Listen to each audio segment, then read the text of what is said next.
Good morning. Welcome to Hobby Evolution, episode 1333. Happy Tuesday.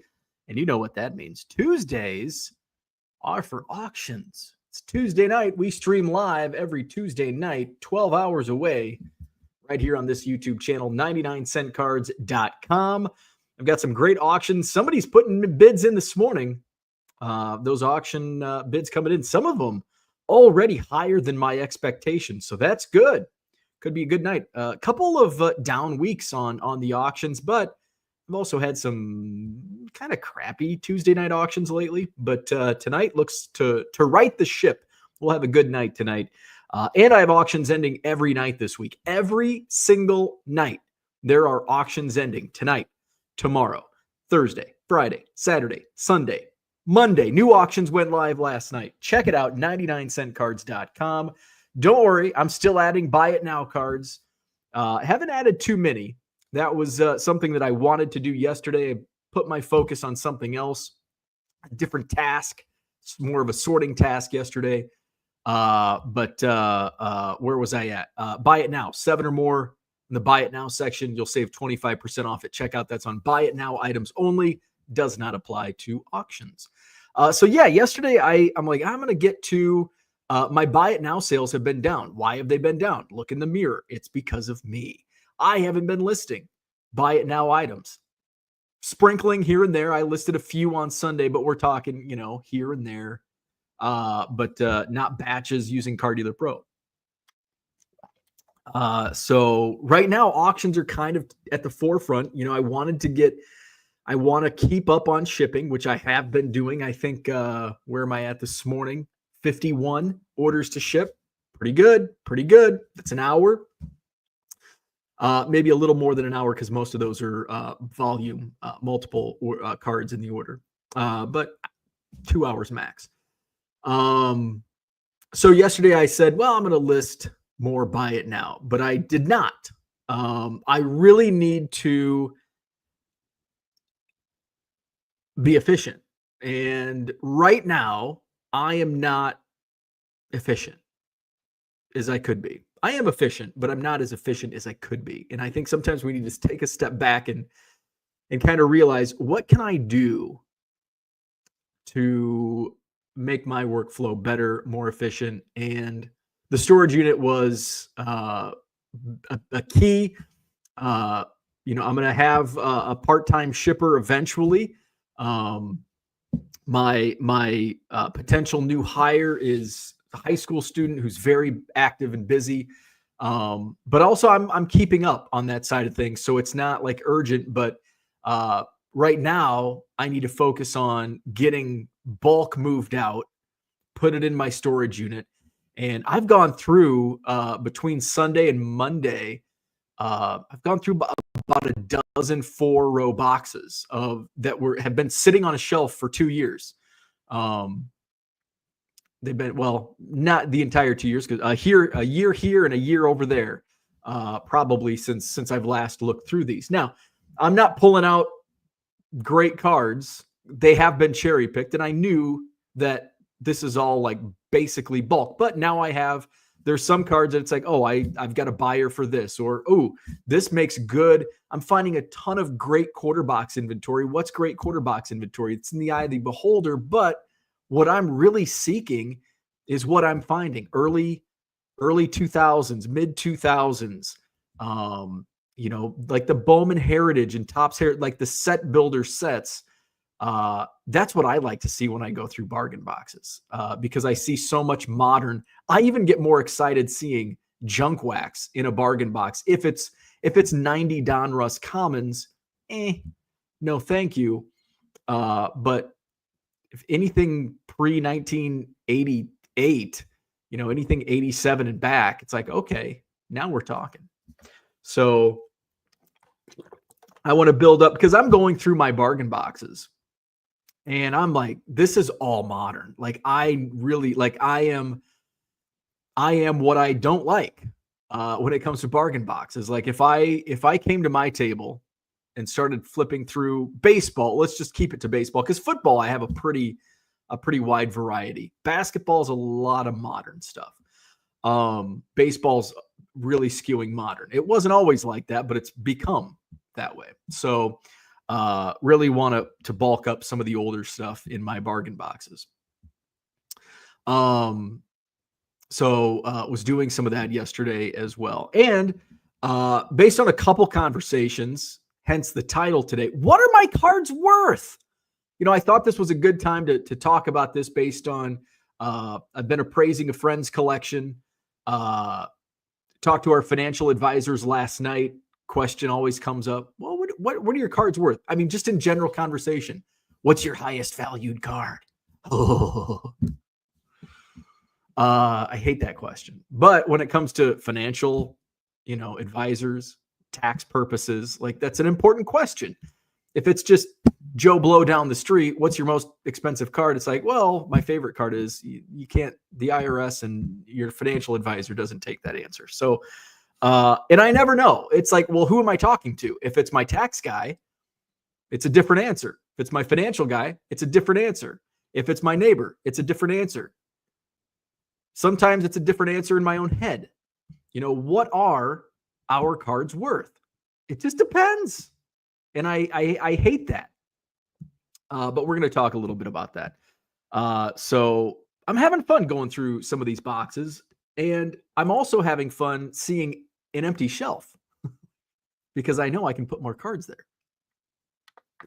But I just need to get more efficient with, my shipping area. I kind of got it cleaned up a few weeks ago, and now it's just an absolute disaster again. So, and what slows me down, especially in my shipping room, because that's like, and I've talked about this before, and when people have come over, I show them, this is the intention. This is my intent on these spaces. So this shelving unit in my shipping room, this is supposed to be empty with the exception of new arrivals. I pick up a Goodwill pallet, all of it goes, I can just take it all in to this shelf. This shelf, all bargain box cards. Over here, this shelf, this is all ready to list on eBay. Now, all over time, that gets mixed up. It's like, oh, I'm going to sort this and put it on eBay. Some of it on eBay, some of it's going to go here, some of it's going to go there. So it's just kind of been, it's the junk drawer shelf. My bargain box shelf, and this is a good thing, my bargain box shelf has gone to one entire shelving unit to half of the shelving unit because my eBay store inventory is growing and filling the bottom half of that shelf, which is good. The empty shelf that's supposed to be empty is now also a junk drawer where it's stars for lots, stars for resale, sorting because it doesn't fit on the other shelf, bulk at the top. This is all sorted. So at least there's one, rack that has been sorted. That's now in the storage unit. So I've got one rack open there. So I'm just really inefficient because of limited space. And so that's what the storage unit, which, if you would have asked me a month ago, what do you need the most? And I would have said, oh, I need somebody to help me ship. But sometimes we need to realize we are wrong. And that's not the correct answer. I don't need anybody to help me ship. It would be nice, absolutely. But I need space and I need to sell through more of my stuff. I shouldn't have, and I think another reason this has come up is because I think Commonwealth Picker on his channel yesterday or 2 days ago, one of his latest videos is about death piles. Now, his business and my business are completely different. He's selling Tupperware and plushies and motorcycle helmets. I'm selling baseball cards. So, death piles are a little different. Now, do I have death piles? Fuck yeah. I have a storage unit now. That is like death pile to the max. If you have to get a storage unit for your baseball cards, that is a death pile. Now, is that type of death pile a killer to your business? Absolutely not, because I can go take a few pictures, put it on Facebook Marketplace, and hopefully have it sold in a couple of weeks. If I take good pictures of the actual cards and not just, here's a bunch of boxes, you want to buy them? So I do have death piles, and that's another reason why I'm really ramping up my auctions, because if it's liquid, it should sell for 99 cents. And I'm seeing a lot of repeat buyers, a lot of people getting great deals, 99-cent cards. They're saving on combined shipping. And once I have to pay 15, I have to, pay 15, basically my goal is to have my 500 free auction listings completely wiped out by the end of the first week of each month. That's my goal. And so, now I think I'm probably around 500 auctions running currently. And I'm paying 15 cents per. And so I don't want to just throw up random junk wax that's probably not going to get bids. Every once in a while, that stuff, I'm gonna test the market. Last night I think Ken Griffey Jr. and Bo Jackson, some of it was didn't sell. Some of it did. It's like, oh wow, this is a league leaders card I think sold. It's like, oh wow, I'm surprised that sold. That would have been one that I didn't expect would sell. So that's kind of where I'm at with that. And so auctions are a good way for me to really blow out, my inventory, my death piles, my own death piles. And, I'm going through boxes. It's like, oh my God, I shouldn't have so much dead inventory. I pay for this stuff. And when I don't sell it, when I just let it sit, now sometimes it's, like I've got a 74 set that I'm working on now. It's inventory. It's not like I'm PCing a 74 top set for my own collection. But it's like shit or get off the pot, Bo. And like I have friends now, they're collectors that they build sets. And it's like, I'll finish this. Like they've been working on a 71 or 72 set for years. And that's okay because they're collecting it. I'm selling it. I don't need to be sitting on this 74 tops binder for another year because it's inventory. And it's like, okay, let's just take kind of like my TCDB. Let's take an hour and let's list everything on TC that I can in an hour. Same with my 74 binder. Okay, let's go. Okay, I know I have these. Let's go. Let's just close your eyes, go to eBay, check my eBay store because I know I have some of these cards I'm missing in my eBay store. Take those down, pass them around, 99 bottles of beer on the wall. And okay, what I don't have, now let's go to eBay and start buying some of these and just make it easy. So, and then I can list the 74 top set, sell it for what it sells for. So just trying to find those efficiencies, move through inventory faster. I'm at the point where I have so much inventory. I don't need to worry about, well, I paid $5 for this card. I need to sell this for $8 just to make a little bit of margin now. It's like, you know what? Let's just liquidate. And, if I go to a card show, this Saturday, I'll be in Chicago. When I buy stuff now, I'm going to be a little more cognizant when I'm listing and selling or taking offers on the cards that I purchase. But if it's been sitting in a box like, oh, I forgot I had this. This is from Goodwill pallet number 4. Let's just throw this on auction. If it sells for 99 cents, it sells for 99 cents. And we just moved some more inventory. And hopefully, like I mentioned last week, talking to a buddy of mine, he only looks at auctions on eBay. He's like, I don't even bother with buy it now. When I search auctions only. And a lot of people do that because where do you find the deals? Auctions. I used to be adamantly against auctions, but I didn't have the overflow of inventory at that time. Now I do. And I'm also finding, talking efficiency this morning, it's more efficient for me. I've got 29R. These auctions, I think, were 29R, Monday night auction. So next Monday, hopefully a big stack of these sell. Hopefully all of them sell. And guess what? All of a sudden, they all end around the same time within an hour. Boom, boom, boom, boom, boom, boom, boom. 29R, 29R, 29R. I made 100 sales, 100 cards here, and it's pretty easy. I don't have a 100 card order where I'm going 1A, 7B, 24C, 25X, and pulling because that takes extra time. I've got one pile. Here's my auction pile. Here's the Monday night auction pile, 29R. If I have a small stack that doesn't sell, I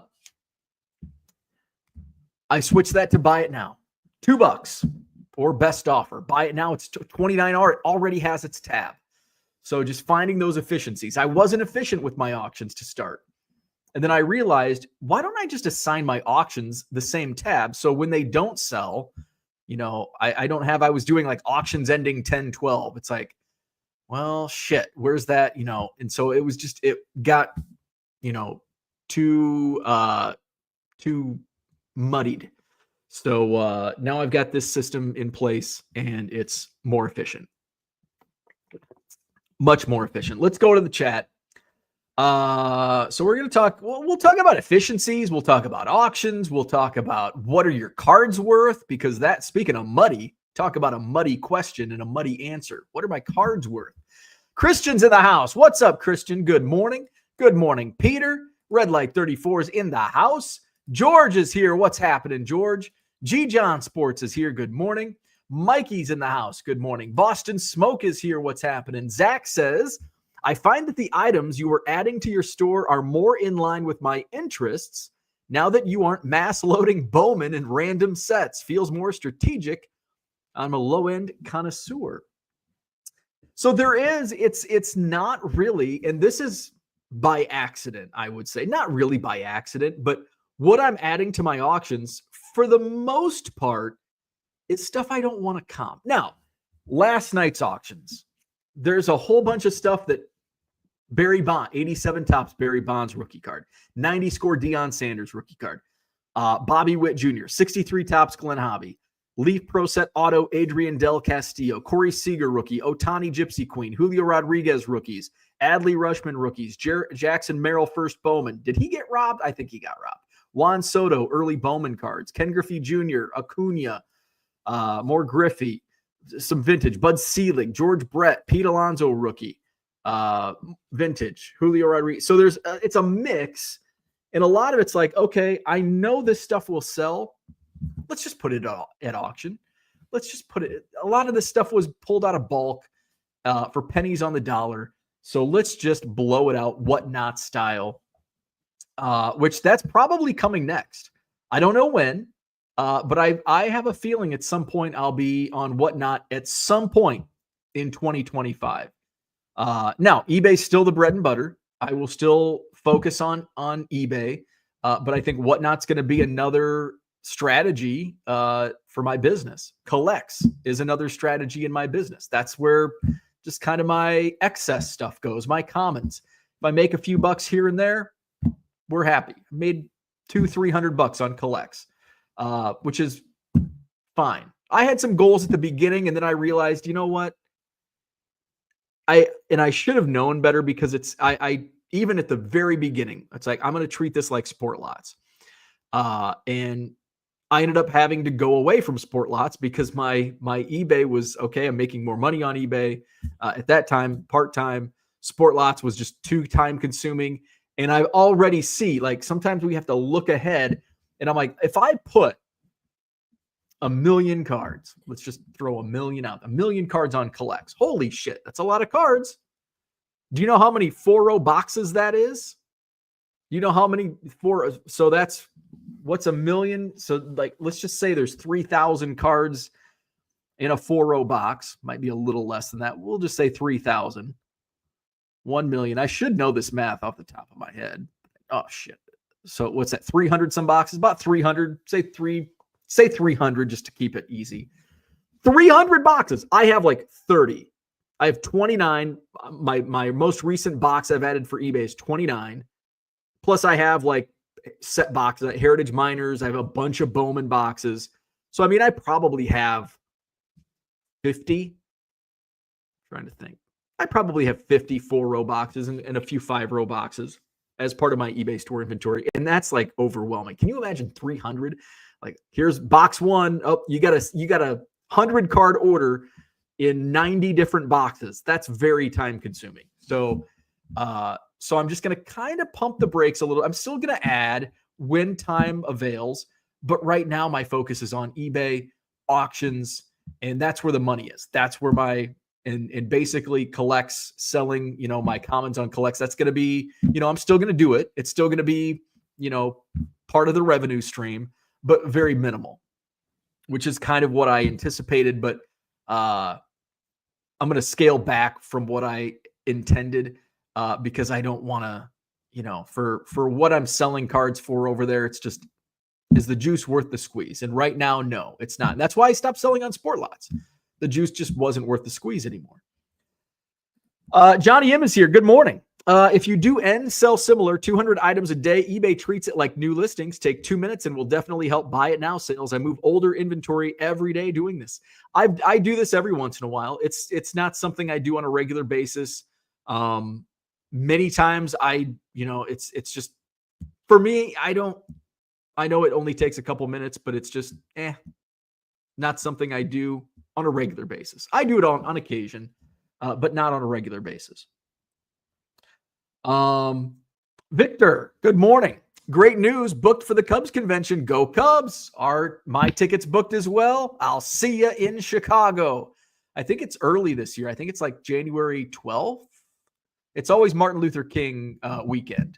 Martin Luther King Jr. birthday weekend, which I believe falls early on the calendar this 2025. Zach says, don't sleep on those 1990 Donruss All-Star error cards. I know there's a bunch of errors from the early 90s. Some are worth money, some are not. Most are not. I had from one of the bulk buys, I think it was somebody who found me on Twitter. And this was during COVID. It was like his childhood collection. He's like, I follow you on Twitter.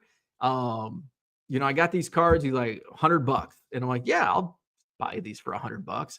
And there was like a binder in like I don't think the whole binder was error cards, but like the last several pages were like all error cards from like the early 90s, junk wax. I don't look, I know like obviously we know the Billy Ripken.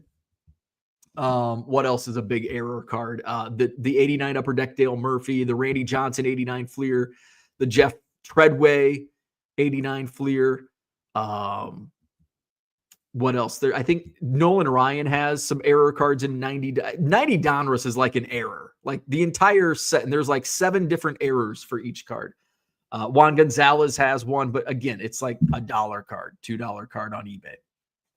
John says, can you define modern, please? I have a hard time keeping up. See, I don't even know. I don't know what my cards are worth. I don't even know what modern is. Like, what is modern? Sometimes I pull a card out and it's like, this is a modern card from 2013. I guess that's modern. Like, what is modern? I don't know. I think it's all in the eye of the beholder. I think anything within the last 3 years, I would call ultra modern, or even maybe just the last 2 years. I guess 3 years, 2021, we can call that the COVID years, because that's all. Here's a bargain box. Oh, it's all the COVID years. I don't want to look at it. I've got enough of that stuff. What is modern? Like, where's the line? Is modern 19 where junk wax ends? That's another one, like, open for debate. I think the junkiest of the junk wax, you can drill that down. Excuse me, you can drill that down 88 to 92, the junkiest of the junk wax. But junk wax, you can kind of expand out, say like 86 to 94. Does that make 1995 modern?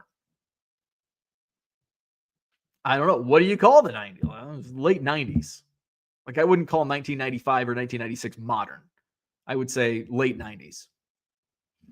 2013, I struggle calling that modern because it's 10 years, more than 10 years old. Zach says, enjoy Vic. John says, what are your cards worth, or what is your inventory worth? Again, having a hard time keeping up.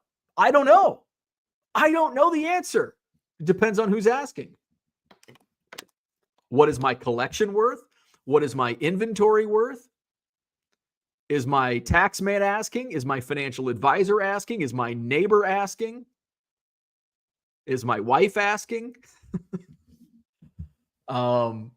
It depends. And there's a different answer.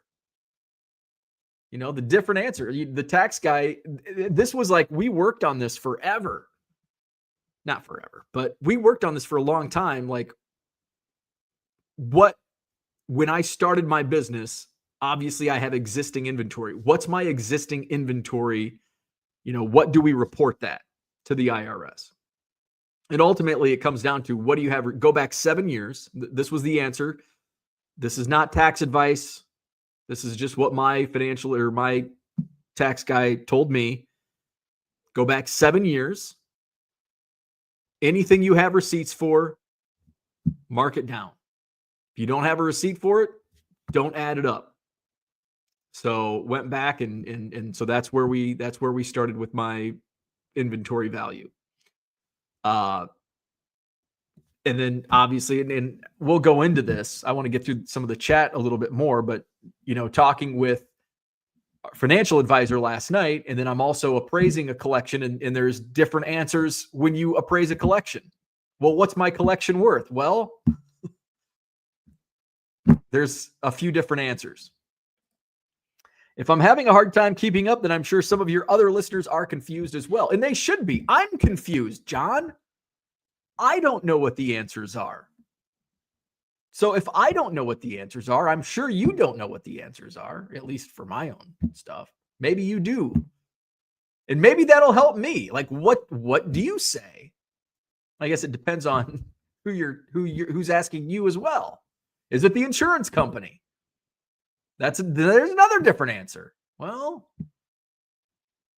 depends. What are you insuring? Mark Marinello, good morning. Zach says, that is why I dig Jeff and Dell's bargain boxes. It's got the 90s and 2000s. Amen. Both. I think Jeff will be set up in Madison this month. I know Dell will be. Shocking they do so well and can set up at the National. So, Madison Card Show, Saturday, November 30th, Thanksgiving weekend. Dell will be set up in Madison. Jeff, I assume, will be. I'll see Jeff this weekend, so I'll double check with him. But Saturday, November 30th, I gotta get my map out because we're just over a week and a half away. I woke up this morning thinking it was Friday. It's like, what day is it? One of those days where you wake up like, I have no idea what day it is. It's Tuesday. Gundy, what's going on? Good morning. Zach says your most valuable cards are NFTs, so you probably don't need as much home insurance. Think about it. Hey, there you go. There you go. John needs cloud insurance. Or just follow my current trend of shipping to the vault. There you go. Does John really have a vault? I hope it's not like Geraldo's vault, or I guess that was Al Capone's vault that Geraldo opened. I have a fractional of a vault in Delaware, apparently. eBay and PSA are routing my cards there because that's what I need, but apparently don't know I need. I got an update on my Bow Superfractor from PSA, and that's an option. Actually, you can list to eBay through PSA, which I did hear about. I don't know, last week or a couple weeks ago. Where's my PSA? But it's now in the Bow Superfractor is now in the grading process. So, and then there's, so order arrived on November 5th. They prepped it on November 6th, went through research and ID, and now it is currently in grading. And I think estimated completion January 13th. I wonder how accurate. See, this is the first time I've ever submitted to PSA on my own. So how accurate is the estimated completion? Is it as accurate as my delivery pizza driver last week? Said it was going to be at 7:53, and I'm like, oh no, it's going to be earlier than that. And it was 7:53 on the dot when he pulled in. That was amazing. So yes. So if I click on it, you have options. So the default, unlike John's conundrum, my default is ship back to you. And then there's a drop down. You can reroute this item. I can sell it on eBay. Not going to do that. I can send to the vault, and John's card can have a buddy, or I can ship it back to me. I'm going to leave John's card all alone in that vault by itself, and I'm going to have it shipped back to me. Mark says, good thing I stopped buying packs and sets in 1991. Room is at a premium since downsizing. Yeah. Space, man. Space and time continue to be undefeated. Red Light says, hell yeah. Love saving on shipping. Bundle. You got a bundle. Josh in the house. What's up? He says, Rick Probstein is petitioning eBay to reduce the number of free listings for sports card sellers. He wants all the overstock wiped off the site and sent to auction. Thoughts? Well, I don't know. Is there a video on this? I'd love to hear his thoughts on this. And I'm sure Probstein has a little bit of pull with eBay.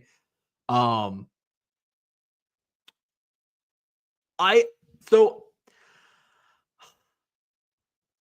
not completely opposed to that. Surprisingly. I think there is a problem. And I think some of us, myself included, are part of the problem, where we just have junk listed on eBay and it sits and it sits and it sits and it clogs up the site.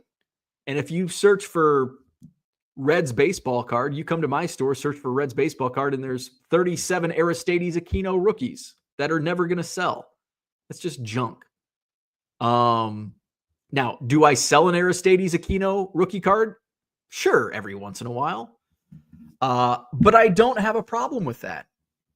Now, in selfishness, I would love eBay to just say, fuck it. You can have as many listings as you want. But I know eBay won't do that because eBay wants stuff on their site that sells. It's kind of like I had a dealer comment on a card show. We were actually talking about table prices. And he's like, you're the only show I do outside of like Chicago. He did Nashville. He'd love to do Dallas, but he can't get in on the waiting list, I guess. And he's like, you're the only like one day show I do. And so we're talking about, table pricing. And he's like, I'd pay more for a table. He's like, I'd pay $100 for a table. And he goes, there's a lot of other shows that I don't do or I don't do anymore because they've become flea markets. If they're cheap table prices, anybody comes and sets up. And you've got Joe Schmo down the street bringing his 89 Fleer for $10 a card or, whatever. And it's just junk. People stop coming to those shows because it's just a bunch of junk. That's kind of what eBay could become if you just open the floodgates. Yeah, there's a billion cards for sale on eBay, but goddamn, everybody's listing their 87 Topps Commons. Now, would it be great for Car Dealer Pro and Rico? Sure. And even me, I'd list a million cards on eBay. But eBay doesn't want that. They don't want a bunch of garbage. They don't want a flea market. They don't want, and I think their previous leadership was kind of angling toward more luxury items, which I think was a terrible move. It should be somewhere in the middle, like Cartier and Hermes and Rolex and that stuff. Like, eBay's not the place to sell that. But at the same time, your 87 Commons shouldn't be the place to sell that either. Somewhere in the middle. So it almost pains me to say I agree with Probstein if he is in fact petitioning eBay to reduce the number of free listings. I don't have an issue with that. Let me know, is there a video where he talks about that, or is there a video out there that talks? Because I'd really be interested to hear his thoughts and what he's talking about. That would be interesting. But hate to say I kind of agree with that take. JG says Commonwealth Picker is a paid actor. I don't think he's a paid actor in the sense of he's like this crisis actor for CNN and Fox News. Sure, I think he's shilling for a lot of different things. Hey, we're all shills in one form or fashion, I think. But I think he's got good content. I don't agree with everything, but I think it's good content. Cooter says, and I like the way he lays out his videos. I like the way they're edited, and I enjoy his videos. Cooter says, good morning. Enjoying your storage unit journey. Finally, Cooter's only been telling me to do it for 3 years. Thank you. I'm a slow learner. Stubborn, but I eventually turn the corner. If cards aren't turning, Bo ain't earning. That's right. That's right. Keep those wheels turning. Mikey says, I have a hard time focusing on my eBay store working 40 hours at Kroger. That's I understand. I have a hard time focusing on my eBay store when I worked a full-time job as well. But here, I want to give you some advice, Mikey. And I need to be careful with how I say it because I don't want to give false hope or poor advice. In life, and most of us, Mikey's younger than us, most of us are around my age, 40s and above. But I didn't take the advice. I had a professor in college, and I went back to college later in life, in my late 20s. And which now it's like later in life. God, I was a kid, 29 years old. I was a kid. I was a grandpa in my class, which I realized it was in a sales class, Dr. Jim Kenny. And he talked about, he asked the question about the O.J. Simpson trial. And none of my fellow students in that classroom were even born. I'm like, I was in junior high. Like, how old are you guys? 19? Jesus Christ. Does that math doesn't add up. That math doesn't add up. 1994, 2004, 2014. Yeah, that math does add up. That math does add up. Trying to think. So these kids, my fellow students, this would have been like 2011. So yeah, if they were, they probably were born in like 1996. Okay, so I'm not doing the math correctly. Anyway, I digress.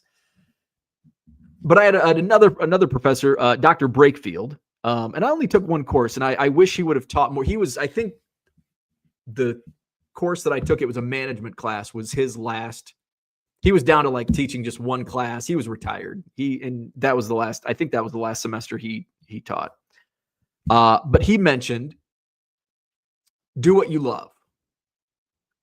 Find your passion and do what you love. Now, we are not all built to run our own business. Sometimes we take lumps and we learn, and some just don't have that business mindset. So you really need to learn how to run a business if you want to run a business efficiently, effectively, profitable. But find what you do. And maybe it's not running your own eBay store. Maybe it's something else. You're also really young. You know, when I was your age, I had no idea when I was your age, I wanted to be a play-by-play broadcaster for the Chicago Cubs. It took me one high school baseball game to realize I don't want to fucking do this. Because I knew at that point I had to watch I had to broadcast a lot of shitty baseball games to work my way up and win and hit the lottery and be a Chicago Cubs play-by-play announcer. And it was Rushville Industry versus Brown County. So thank you, Rockets and Hornets, for making me realize that, I don't want to do Cubs baseball. And then later, when I went back into school and I was at college in college and had the summers kind of off, I worked for the Peoria Chiefs, and it's like, oh my God, like, you don't have a summer. You work in baseball, you don't have a summer. Like, forget about weddings and anniversaries and birthday parties and baseball games, which I loved going to as a fan. You're there in a work capacity. It's like, nope, don't want to work in baseball. So I guess my advice is, don't slack on your day job, because right now Kroger is making you money. And I'm kind of rambling on with this, but you got to keep where your money is, but on the side, and this is what how I built my business was, COVID certainly had a lot of help with that because we were all stuck at home. The hobby boomed. And so it was the timing. Timing is everything. But I built my business on the side, and we need patience. I think patience is number one, especially when you're young, because we don't have patience when we're young. At least I didn't. And a lot of my contemporaries did not have patience either. We need to practice patience. You're really young. And, I didn't start selling cards full time until I was 40.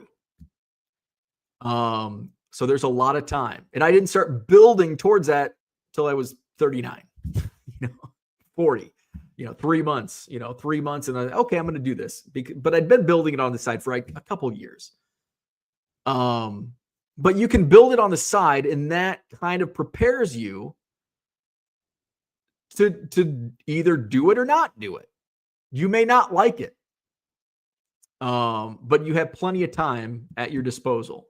I know 40 hours is a full-time job, and so should, if you really want to focus on your eBay store, you've got another 40 hours in the week that you can devote to it. You just have to find time to do so. And it doesn't necessarily have to be 40 hours tomorrow. Baby steps. I just gradually built mine up. I didn't have like this come to Jesus moment where it was like, I'm going to sell baseball cards full time and I'm going to start tomorrow. It just happened. And I didn't want it. Not until a few months before I actually did it did I want to do it. So I just kind of like walked into it. Like, okay, I'm making good money doing this, making more money than I'm doing at my other job. Let's do it. But I think the important thing is to treat it as a business. Treat it as a business. And I think, truth be told, I know you've got a great PC and it's kind of all over the place. That's dangerous if you want to sell cards full time. I have a big PC, but it's Cubs only. And it's stayed Cubs only for the last 8 years. If you have a PC that's all over the place, you're going to buy a collection for $1,000. And like some of the good cards that you need to recoup that money, you may like and want to keep. But you can't do that. You really have to have discipline in buying because it's now inventory. I'm not going to go on the ledge like Uncle Rich says and says you can't be a collector and a dealer at the same time. I believe you can. I believe a lot of people don't have the ability to do it. Maybe not ability is the right term, but discipline is probably the better term to use. So that's what I would say. Maybe I'm completely off base, but that's just my opinion. But don't fuck up your day job because that's paying the bills. Brian, good morning. John says, Mikey, you have one job. If that's Kroger, then the card hustle takes a back seat. There you go. John says it much more eloquently than I did. I go weeks between listing sessions at times. We've got to focus on what pays the bills. Absolutely. John says Rick Probstein is a scumbag if that's true. But we knew that. But I dare I say, I kind of agree with that. Now, I understand why. And it's from a selfish point of view for him. But I also understand, like, I get his angle, but I also get like why it would be good for eBay as well. Like there is a lot of junk. Go into my eBay store. There's a lot of junk. John, you've audited my eBay store a time or two. There's a lot of junk in my eBay store. I can't remember what shitty rookie it was that you looked up, and I had like 26 copies of, or 26 cards of rookies of some shitty player. Michael's here. Good morning, Michael Renicky. Bushnell's here. Dave Arnold in the house. BPC. Johnny M says, my goal on a buy is to make buy price back with 3 weeks. Then everything left is free, and I don't care if it sits in stock. My current stock has been paid for. Don't mind throwing it out. I am similar to this. Where it differs, though, is this is a full-time job for me. This pays the bills. Johnny, I know you're retired, so this is just more of a side hustle for you. So that's the only difference. If I was in your shoes, I would agree 100%. We're just in a little different space right now. So, but for the first part, it's kind of right on target to what I do. Like, I want to make my money back quick. If I buy a collection, $1,000, I want to get that $1,000 back pretty quickly. And then the rest, I kind of sit on it, but I don't want to sit on it. And I had that thought process up until recently. It's like, okay, once I started doing auctions and seeing how fast these sales can go and how efficient it is and how quickly I can find these cards, okay, yeah, I could have sold this for $3 as a buy it. Now it's sold for 99 cents, but I made the sale. I just have to be careful what I put at auction. I don't want to go buy $5.86 Fleer basketball cards, put them in auction, and they sell for $4, which happened with autographs I bought. I think I paid $4 an autograph. I think I only made $4 plus gross on one of them. I think the Tree Rollins sold for $225, paid $4 for it. Kurt Warner sold for $425. The running back, not the quarterback, $425, paid $4. Something else sold for like $3, paid $4. So, I've got to be smarter, but making mistakes helps us learn. And fortunately, it's not like I'm spending hundreds of dollars. I'm spending tens of dollars or ones of dollars, a few bucks here, a few bucks there, just to try it out. I'm not going out and spending, I'm going to buy this card for 300, put it at auction, and it sells for 150 time and time again, a few bucks here, a few bucks there. Zach says, Bo, do you think you will go full-time soon? When you do that, what will you do with your collection? I heard that you can't do both and the source knows a ton. John says, very true, John. I just enjoy doing cards. Johnny says, my cards are worth whatever someone will pay for them, and I am not emotionally tied to any material thing I own. Will sell anything if the price works for me. Drives the wife crazy. See, I'm kind of a hoarder. But if somebody came along, they're like, you've got 1 million Cubs cards, I will pay you $1 million. Like, okay, it's all yours. But if I sold it for like what it's worth, and it depends who's asking. Is the insurance guy asking?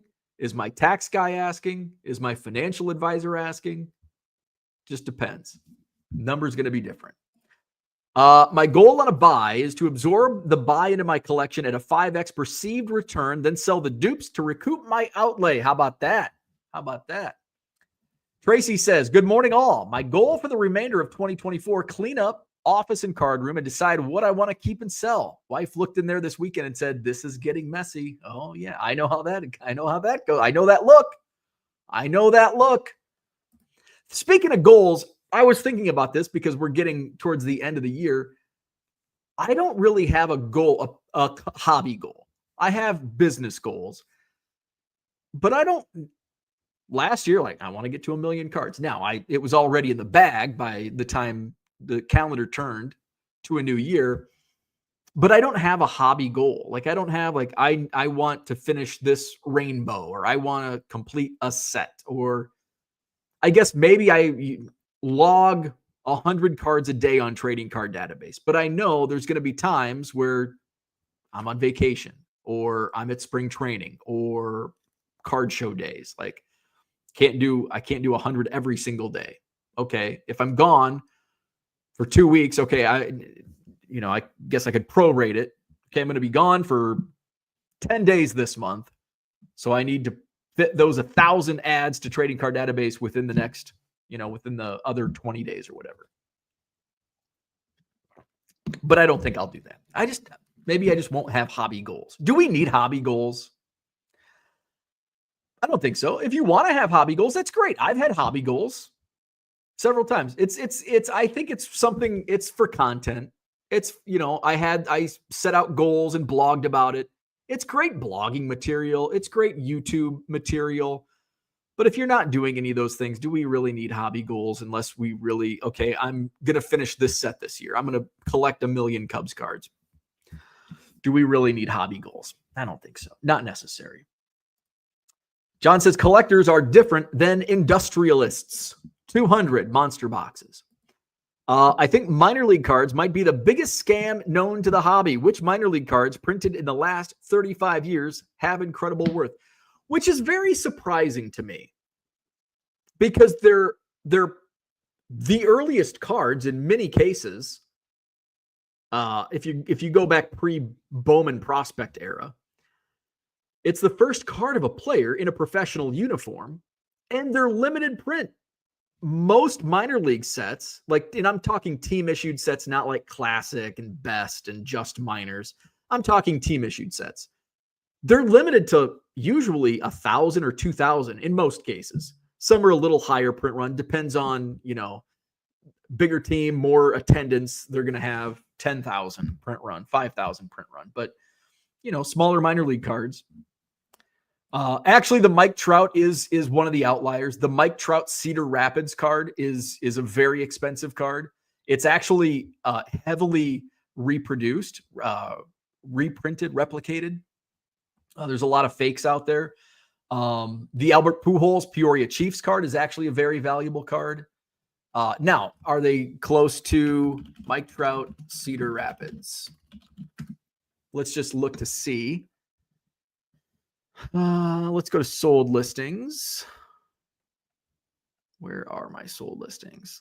Because Mike Trout, I'm glad you brought that up, because this is like an outlier. Mike Trout is an outlier on the minor league card. It's actually worth quite a bit. So this is not the Mike Trout that sells for a lot, $5. Where is the card? Because there's not too many out there. Okay, we're gonna have to go to highest. Highest first, because those are not. Here it is. The 2010 DAV Cedar Rapids Kernels. There's only 20 PSA 10s. So, it's a $1,000 plus card. I don't know what the offer was on that. But yeah, super rare. This is the card that is sought after. And then Albert Pujols. I think the Albert Pujols Peoria Chiefs card goes for like $100. I guess we could look it up.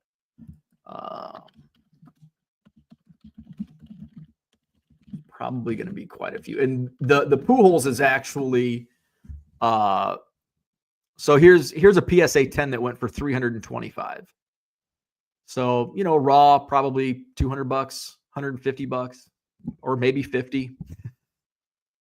So yeah, you can get a raw 50 to $100, and that's a pretty sought after card. Not as much now that he's no longer playing, but man, that was a super hot card, when he was really tearing up Major League Baseball.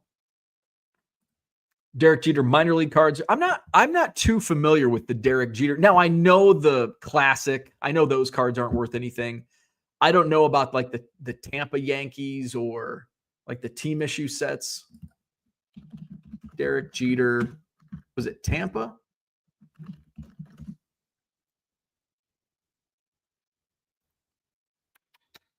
So that's the classic release. Okay, so here's these are pro cards. That's pro cards. That's not a team release. I don't know. I don't even know if there is a team. See, these are all. That's a team release later after he was already with the Yankees. It's $30. Action Packed was a mainstream run. Classic. These are all mainstream runs. I don't know if Jeter has like an actual team issue minor league card. JG's in the house. Good morning. Errors or variations, a difference.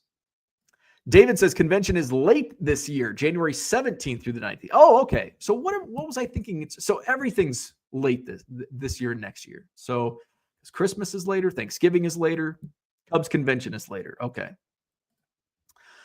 Zach says, I actively search for early 90 minor league cards. They feel more rare than traditional sets, and I get happy when I find them in a bargain box. I do too. They don't sell well, but I enjoy them. The value is high. The monetary value is not. John says, Juan Gonzalez batting left-handed equals error, no dots, different print runs. Andy Mack is here. Good morning. Zach says, errors, recent major league performance versus all-star performance, corrected error. Baines also has the black line through the star. They also have the dot ink variation. John has a gajillion 90s minor league cards. As I was logging shit the other day, I was wondering if Brian Taylor and Derek Jeter were ever teammates. I saw them in the same minor league set. They might have been.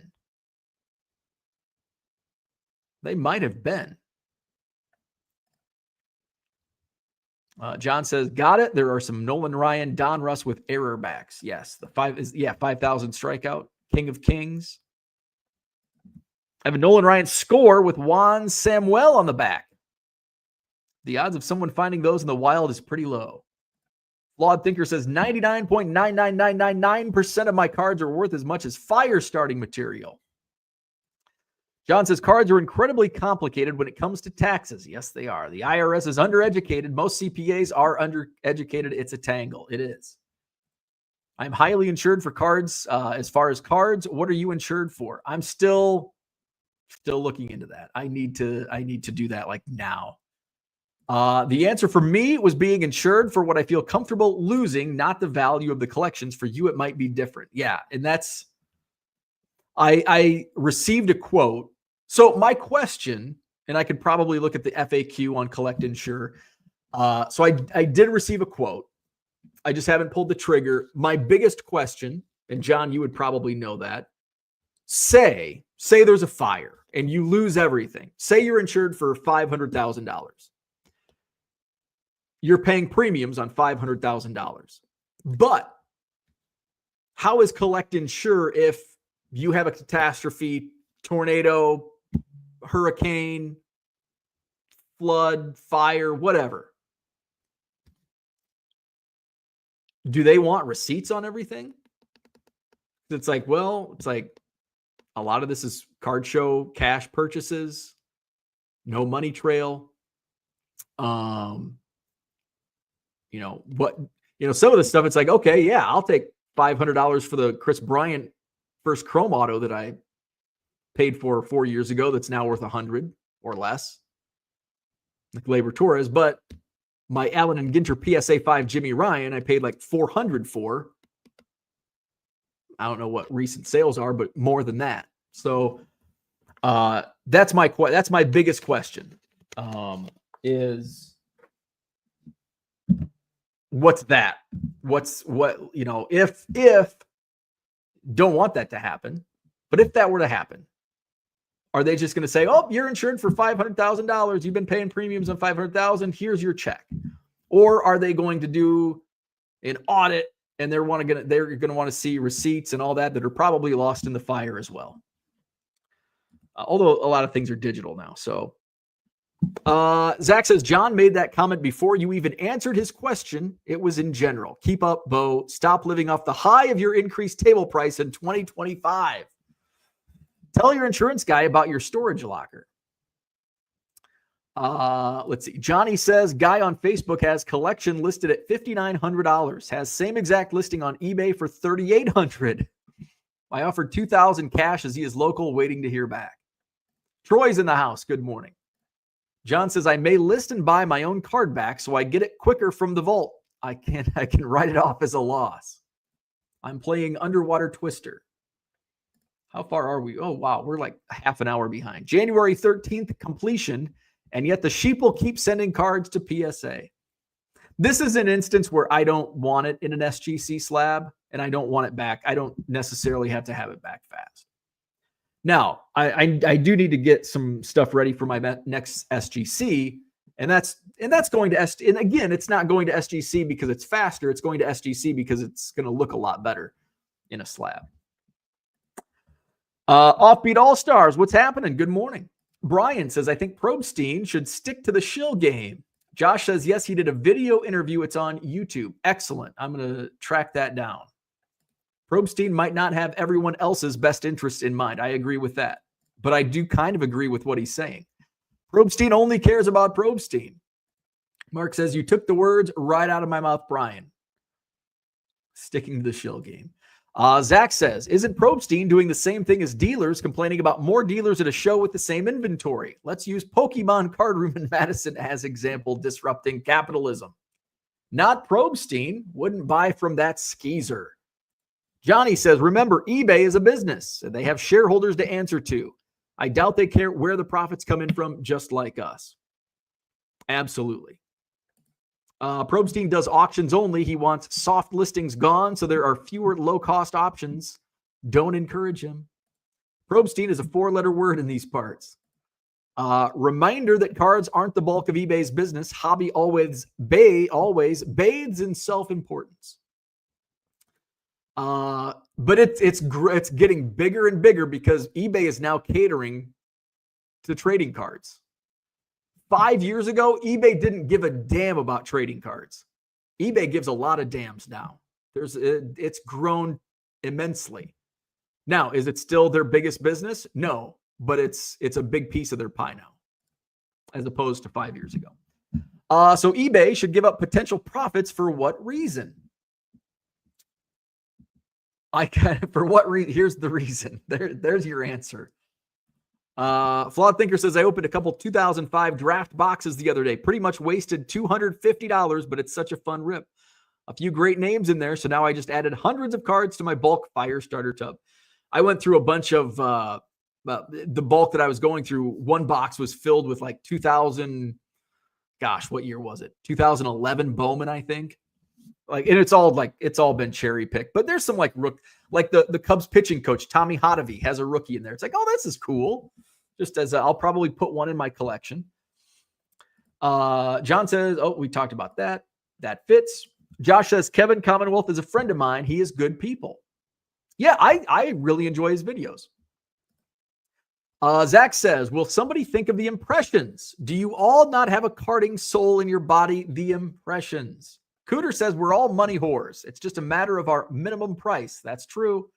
There's always a price. Zach says, Bo doesn't think the guy is an actor, but remember, he thinks wrestling is real. Shut up, Zach. Brian says, Cooter, I prefer the term monies, ho. People thought Bo was on the GI Bill. Baseball broadcasting requires an awful lot of filling dead air. Lack of action leaves you spending a minute dissecting a low and outside pitcher reading pool builder ads. Yes. It's too slow for me. Softball, I really enjoyed broadcasting softball. Fast, and basically fast. It's fast moving sport. Always gave when we were in Peoria, I was doing the softball state finals in East Peoria on the other side of the river at the Chiefs Stadium was the 1A, 2A baseball state finals. And I'd text I'm like, hey, we're done for the day. We're on game 3. We're in the second inning of game 3 out of 4. It's like, ha.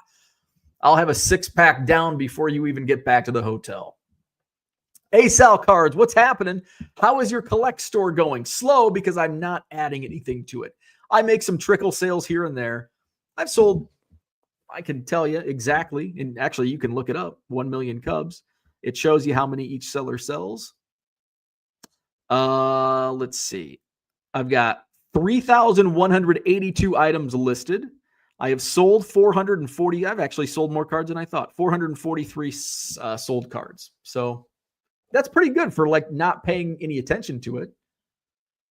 Brian says, Rushville, Illinois, where a young 8th grader named Brian Kruger had a career day in shot put, 7th place ribbon. Nice. I don't think I have a favorite Rushville story.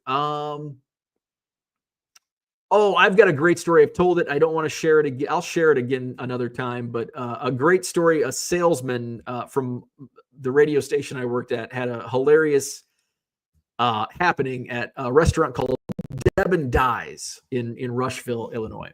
It's actually where the Leatherneck Sports Network grew from 0 radio stations to eventually, I think, 8 when I took over the network. We signed on the stations in Beardstown and Quincy. I think he owned a Quincy station, or that might have been part of the other radio group, but that's where it all started. That was at the Mexican restaurant across the street from Deb & Dies. Great advice on patience. Mikey is actually ahead of schedule, having a side hustle. It is absolutely. I didn't know what the fuck I wanted to do when I was in my early 20s. I didn't know what the fuck I wanted to do when I was in my early 30s. I still haven't figured it out. Max says, Mikey, make sure you use the correct measuring stick if you're going to compare yourself to other sellers. Amen. That is great advice. Don't compare yourself to others that are doing it full time for a start. Absolutely. Great advice. Realistic goals and expectations, just to echo what Max is saying. Absolutely. Brian learned the hard way that I needed to limit my PC. Once I did that, I was having more fun and making more money selling the cards that no longer fit the PC. John says, Probstein has a self-serving idea, then wraps it up in a bow to sell it to others as idealistic. Don't buy into it. Evolve now. Max says, because you don't give any attention to stuff after it's listed. If you're a one-man show, that's nearly impossible at the rate you list, cutting your own throat, arguing for Probstein's suggestion. Do I completely agree with it? Not really, but I understand why it's kind of a good idea. I get it. Good advice, Max. Many full-time resellers are probably making 40 to 50K after expenses, taxes, no benefits or anything. And yeah, you have to take a lot of things into consideration. Do you have a family? Do you have health issues? There's a lot that goes into it. And I'm sure those that have considered it have weighed those things as well. Stu, good morning. Great conversation this morning. We've got some good chats going. I wish Probstein would buy the thousands of TCG cards I have lying around. No patience figuring that stuff out. That dude from Duryea says sometimes rare or low numbered cards are scarce, but also not sellable, just like those autos. Absolutely. 100%. And I'm learning, but I'm not learning. And this is why I love running auctions. I'm running some stuff. It's like, I think I have an auction running tonight. Hines Ward, which is he a Hall of Famer? I don't know the Football Hall of Fame. He's a really good wide receiver. May or may not be in the Hall of Fame. Zach and John are my resident Football Hall of Fame experts. But it's low series. It's numbered to like 50. And I don't even think it has a bid right now. And I'm like, I thought this could be like a $20 card. Like if you were to say like, here's a number to 50, 2000s insert of Hines Ward. I'm like, oh, that's, I don't know, $20, $10. Maybe it is. Maybe people are just waiting, sitting on it. I don't know. But I'm surprised it doesn't have a bid, or it didn't have a bid last I checked. And then sometimes there's like a serial numbered out of 1,000 and it's like a $20 card. I don't know. I don't get it. I'm trying to learn. Max says, then make it a weekly, monthly goal, not daily. Macro, smart goals you learned in your corporate job actually work. Absolutely. Brian says, wish I saved my ticket stub from Mike Trout Colonel's game. Star Wars night. Zach says, valuable is like ASAP. It does. As soon as possible. It means my card collection is just like as soon as possible. Has the same, well, it depends on who's asking. I need more context. You need it as soon as possible. Well, as soon as possible for you or as soon as possible for me. Cooter says, hobby goal, sort Cubs cards into a single alpha order. Got to start sometime. I've got several, I shouldn't say several 100,000. I've got probably 100 to 150,000 sorted alphabetically. I've got a good start. Like I used to, I actually had that as a goal probably back in like 2018 or 2019, where it's like, I'm going to sort 1,000 a day. Not log them, but sort them. And obviously that didn't pan out for the long run. Zach says, I need a Mike Smith Bitcoin update ASAP. I find those very valuable. Keith Comstock has 2 errors. Keith Comstock is like an enigma in the hobby. Not only does he have the 88, I don't think he has an 89 tops error, but he has the 88 tops error, which is there's a white border and I think the yellow border. The nameplate on the top, the team nameplate on the top.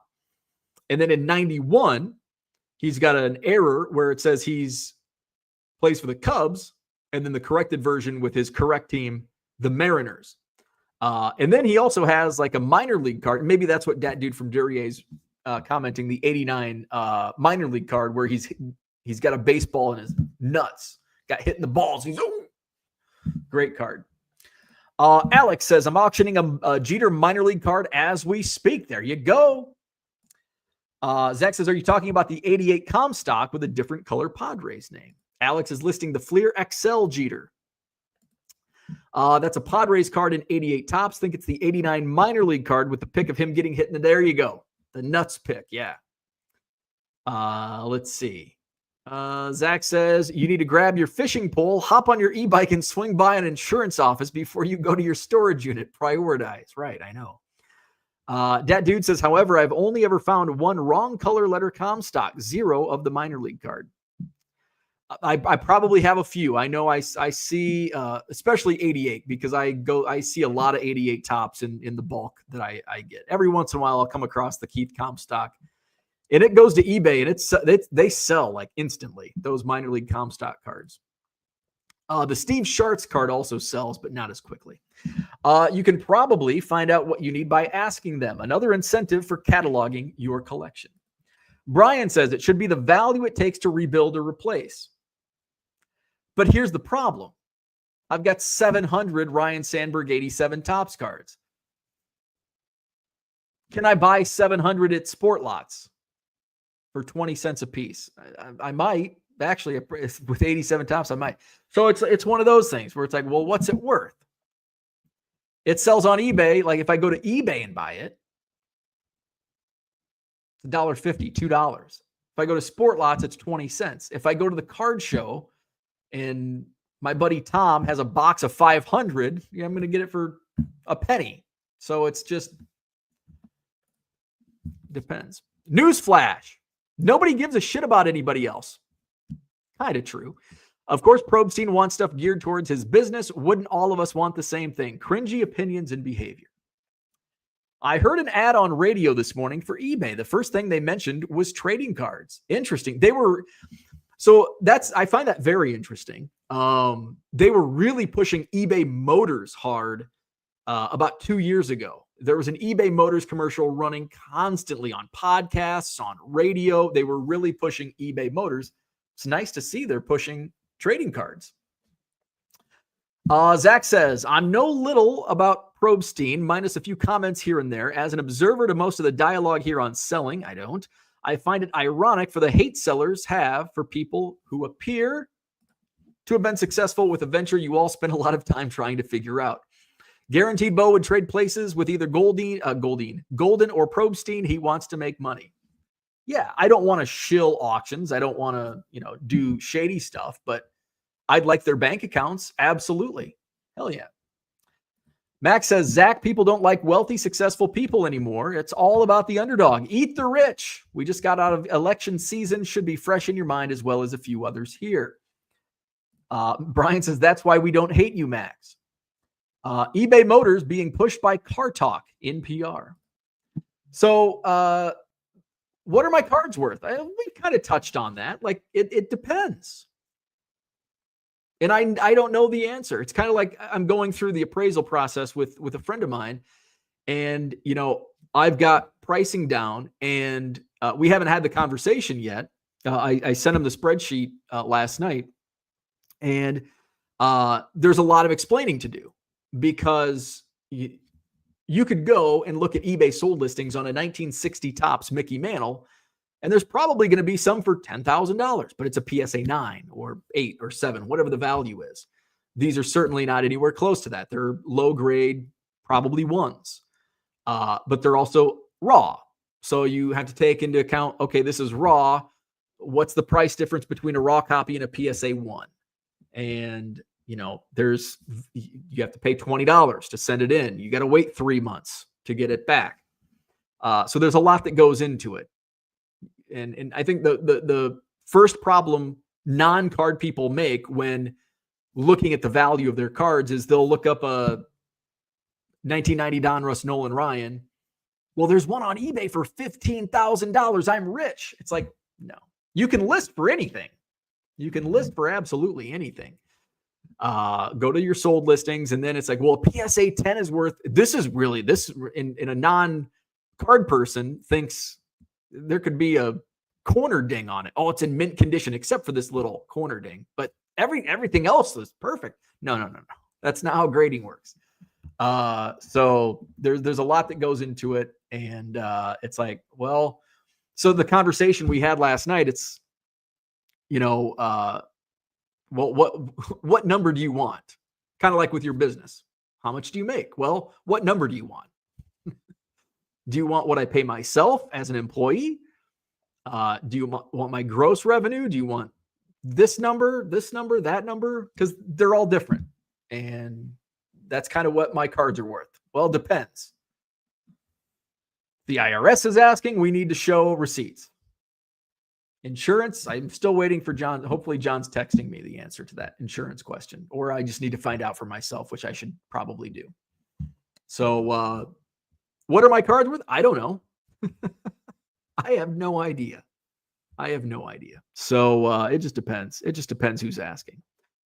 So Brian says, wait, you pay yourself a salary. It's not a pass-through LLC. Yeah, I do. I pay myself a very small salary. I did not my first year. This is just based on how my accountant set up my LLC. I'm an LLC taxed as an S Corp. And then year 2, I started paying myself a salary. Zach says, would you have to establish a baseline each year on value? I don't know. What does that mean? I told my financial advisor, I'm like, I'm scared of money. I'm scared of all this. I'm scared of finances. At least 99 cents each. Right. We're 99-cent cards. 99-cent cards. Here, some people offer me 99 cents on a $10 card. Well, you're 99centcards.com. Okay, I know. That's my own fault, I guess. What do you make before taxes? Do you take it in Bitcoin? I do. Bitcoin and Litecoin. All right. That's what I had for today. We're over an hour. I'm going to go drink some coffee, mushroom coffee. Have a wonderful day.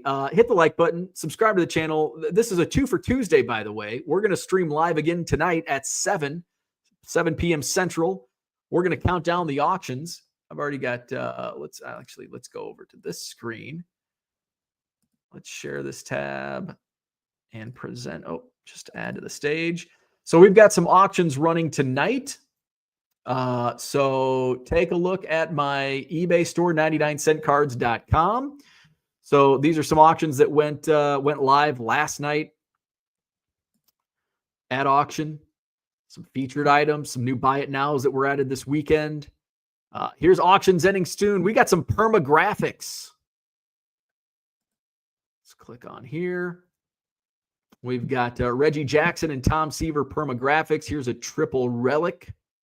Have some bids. WNBA auto. We've got, this is a surprise, $7. I thought, this will sell for 99 cents. Nemanja Bjelica, number to 99 auto. It's already at $7. Couple WNBA. Here's a hockey auto. This is numbered out of 27. Rafael Nadal, Sports Illustrated for Kids, doesn't have a bid. Prism Red Wave UFC. We've got a Twinkies card. Lou Brock, 75. Gio Urshela, Bowman Chrome Blue Refractor. We got a Ben Zobrist Gold Refractor. I thought this would at auction would go for a little higher. Of course, there's still a lot of time left. Thomas Bryant auto. This is a shocker. Gershon Yabusele. I almost put this in my dollar box, and it's at $13. Here's from my Allen Ginter rip, a box topper in 43 Honus Wagner.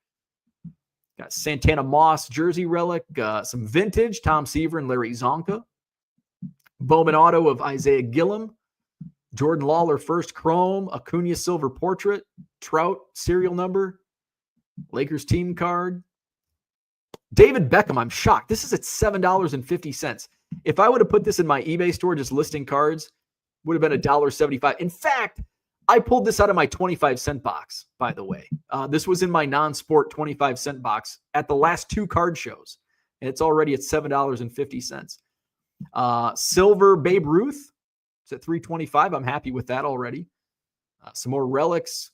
We got a came to the league Gunnar Henderson, Walker Jenkins Bowman Chrome, Jackson Holiday rookie, Dylan Cruz first chrome, 94 Topps Jeter, Jameis famous Jameis. I'm surprised this hasn't. This is the Holiday Mega Chrome rookie card of Jameis Winston. He's back starting now. Jordy Nelson rookie. Devontae Adams rookie, Mike Evans rookie, another early Jeter card, Phil Rizzuto serial. Here's the Hines Ward. It's numbered to 50, 2004 Fleer Hot Prospects, numbered out of 50 that doesn't even have a 99-cent bid. Ron Dane, here's some serial numbers. None have bids. I'm surprised by that. Darryl Strawberry rookie card from 84. Schmidt and Raleigh Fingers, Cal Ripken Jr. serial numbers, Kirby Puckett, Gary Carter, numbered out of 10. It's already at 550. We've got some lots. I shouldn't do this.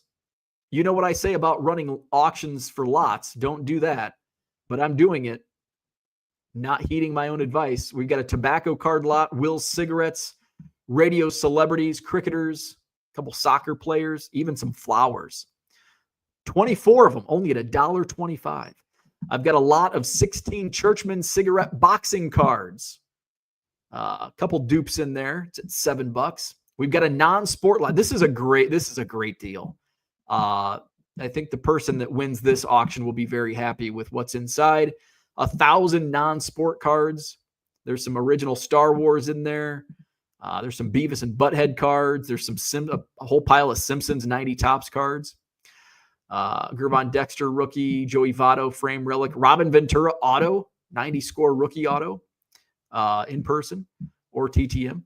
Michael Chavis auto from Big League, Josh Bell orange, chrome number to 25. And our last auction of the night, a whole bunch of 80-81 Topps basketball cards. They've been separated. They're not in their, they're unperforated.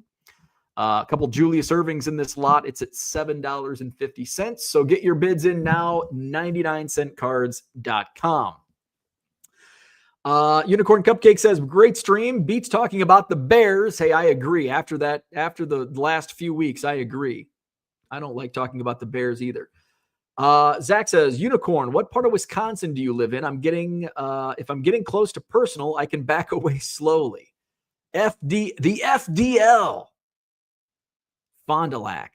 Have I told the story about my friend Tim? My friend Tim from Anawan was originally from Wisconsin.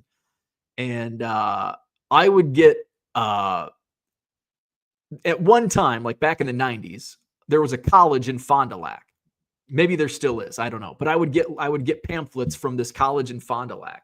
And so me and my friend Tim and my friend Chuck come home to my house after school and look at the mail, and I get this pamphlet from whatever college it was in Fond du Lac. And I'm like, ooh. And I was going to Blackhawk. Like I wasn't going anywhere else and at that time. And I'm like, ooh, Fond du Lac. And my friend Tim, Wisconsin, he's like, it's Fond du Lac. So like me and my friend Chuck, to this day, 25 years later, still give Tim shit. It's Fond du Lac. Fond du Lac. Oshkosh was very economical for a UW school. Big time, especially for a worthless radio TV broadcasting degree. They are one of the best broadcasting schools in the Midwest. Not in Fond du Lac.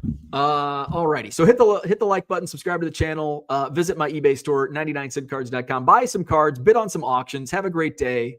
We'll do this again. We'll do this again kind of tonight. We'll watch the auctions. Don't forget, we stream live Tuesday nights, 7 p.m. Central.